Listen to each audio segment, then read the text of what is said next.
grabe, 4 na dekada. Hindi ko naisip na itong bundok na ito ay magkaroon ng daan papunta sa aming baryo. Dito siya, pero hindi pa tapos lahat. Dito kami sa kabundukan ng Santo Tomas yan, Labinab. Yan, merong kwan siya. Dumaan kami dito sa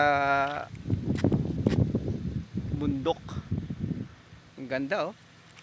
Yan. Ito, oh.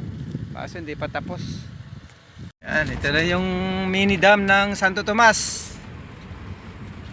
Dahil iti paggapuan ti danom, iti matakayan kan Labinab. Binubuhusan na yung kabila. At grabe, oh. Tingnan nyo, ang ganda ng pagkakabuhos nila. Ang kapal. Ang kapal ito. Kasi mga 10 inches siguro ang kitaman, oh. Pimpinasan na niya. Dala na naman pa niya pardalayap. Ito na yung Kansan River.